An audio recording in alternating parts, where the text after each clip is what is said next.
So the compressor wasn't kicking on because the capacitor went bad. After changing out the capacitor, hooked up the gauges, put the red one to the liquid side, which is a small line, put the blue one to the suction line, which is the big one.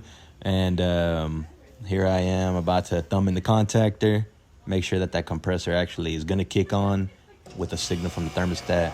It's just a quick test. I can hear it. You can see it on the gauges. So now it's time to go inside and turn it on from the thermostat, check it. But don't try that at home.